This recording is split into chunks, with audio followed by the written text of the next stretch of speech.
Hello, I'm Simon Whistler, you're watching TopTenzNet, and in the video today we're looking at the top 10 misquoted celebrities. Number 10. Winston Churchill. He famously never said, "Attitude is a little thing that makes a big difference. If you're not liberal when you're 25, you have no heart. If you're not conservative by the time you're 35, you have no brain."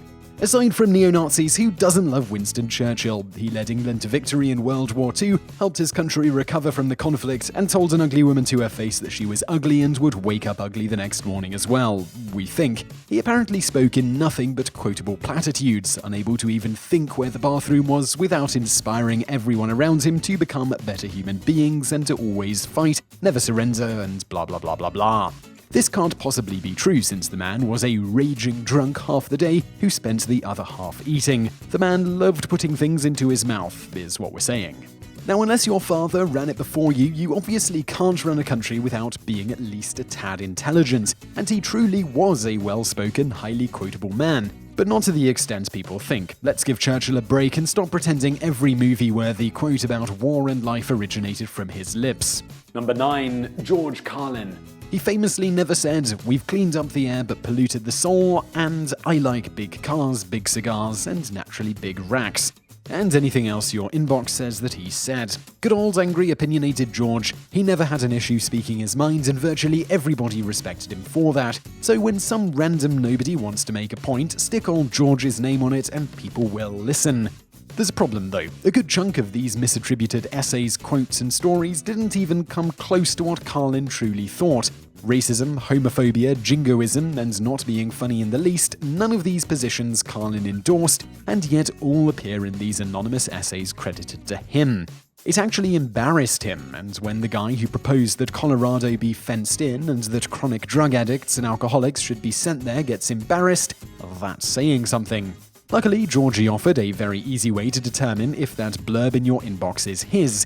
Nothing you see on the internet is mine unless it comes from one of my albums, books, HBO specials, or appeared on my website.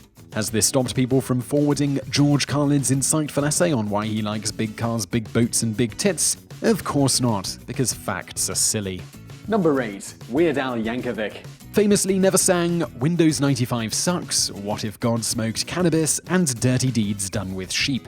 Whenever somebody has a funny song that can't get promoted because it's actually not funny in the least, they just stick Weird Al's name on it and sit back as tons of suckers download a track that's actually more tragedy than comedy. Why do they do this? Because Al's incredibly popular, and for most people, he's the only guy to ever parody other people's music. The problem here is that they attribute songs to him that are distinctly R-rated and sometimes racist or sexist, while Al is very much family-orientated. That one song about Santa Claus murdering everybody notwithstanding. How can you tell if Walk With an Erection is an Al song or not? Simple. Is it on an Al CD or mentioned on his website? No, then it's not his. Gee, that was easy. Number 7. Mother Theresa. She famously never said, "Good works are links that form a chain of love," and "I know God will not give me anything I can't handle, I just wish that he didn't trust me so much."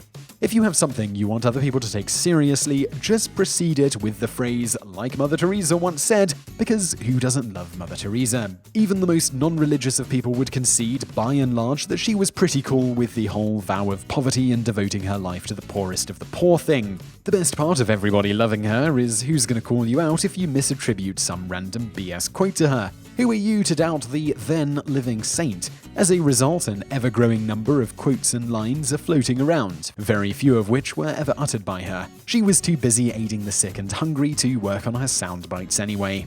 Number 6. Ben Franklin. He famously never said, "The Constitution only gives people the right to pursue happiness. You have to catch it yourself," and "Beer is proof that God loves us and wants us to be happy."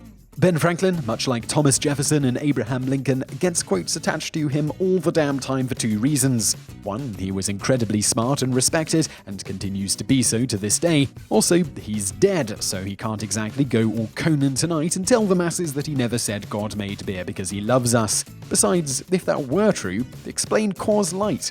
Tons upon tons of lines are slapped with Franklin's name. Many of these are either mangled versions of something far less profound that he actually said, things said by politicians much less interesting than the $100 bill guy, or just something completely made up by someone random on the internet who at least realized nobody cared what he had to say because he is in fact not very awesome at all. Number 5. Yogi Berra. He famously never said, "A home opener is always exciting no matter if it's home or on the road, and I can't concentrate when I'm thinking, and I usually take a 2-hour nap from 1 to 4. Yogi was famous for saying things that made absolutely no sense, but because he was an amazing baseball player, he got away with it. This is the guy who says, "It ain't over till it's over," which contradicts itself so much that it actually uncontradicts itself and makes perfect sense the moment you think about it. If any of us said that, we'd be committed immediately, but when he does it, it's a charming yogiism. But wait, did he even say that? Nobody seems to know. So many of these goofy lines are attributed to Berra, but are typically unsourced otherwise. No dates, no places, no footage of him flapping his gums and actually saying, "I'd give my right arm to be ambidextrous." Just somebody who wrote something silly down and stuck Yogi's name on it, because then it's not stupid, it's profound. Yogi himself doesn't seem interested in setting the record straight, unlike some other figures listed here, and why would he? It's his legend, for better or worse. Best to run with it as long as possible. Number 4. John Lennon. He famously never said, "Time you enjoy wasting is not wasted time."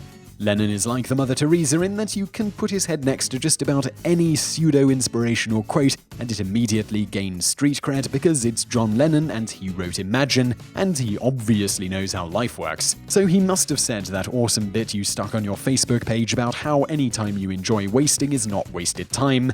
Well, no, he didn't say that. He also didn't say that his teachers didn't understand life, and when he sang about life happening when you make other plans, he was aping that line from somebody else. Suddenly, John Lennon isn't the all-knowing guru he's hyped up to be, but he did sing Imagine, so at least you're right about that.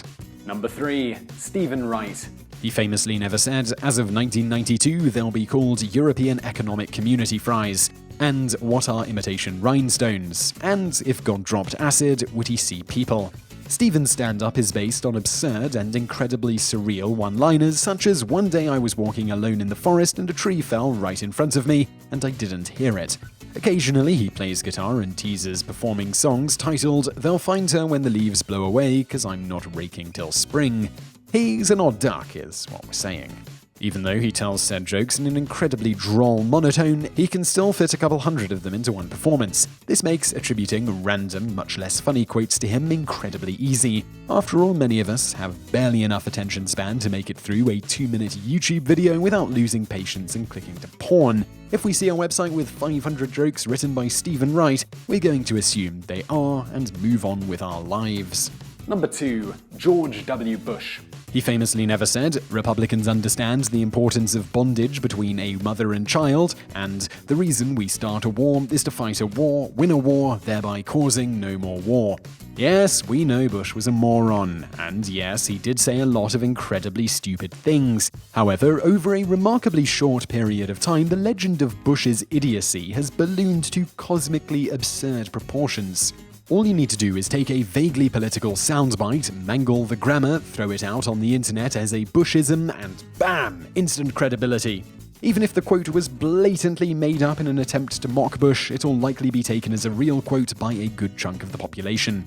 There is no real reason for this, since Bush was more than capable of saying stupid crap on his own, and unlike old-timey people who may or may not have said stupid things, his blunders are largely documented on video. No outside help is necessary. Number 1. Mark Twain.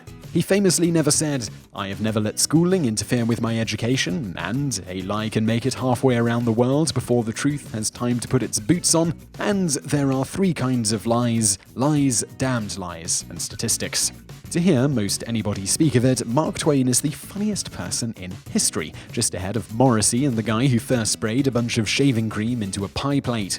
As such, he gets all sorts of sometimes witty one-liners credited to him, even though he has books upon books upon books upon books upon books of actual witty lines he truly did write. And yet we still insist on using his name for anything that sounds vaguely old-timey and might garner a chuckle or two. Probably the silliest example of this is the lies, damns, lies, and statistics line he is famous for saying. Except he didn't. In fact, his writings make it extremely clear he got the line from former UK Prime Minister Benjamin Disraeli. However, in a rather fun twist, many people believe Disraeli didn't say that line either, making the great Mark Twain no better than the hordes of morons slapping his name on random half-baked jokes in order to make them seem funnier. That would probably depress him if he weren't too dead to care. So I really hope you found that video interesting. If you did, please do give us a like below and don't forget to subscribe if you haven't already. Also, if you enjoyed this video, over there on the right are a couple of other of our videos you might enjoy. One is the top 10 viral videos that lied to us all, and below that we've got the top 10 viral pictures and internet memes. So be sure to check those out, be sure to like and subscribe, and thanks for watching.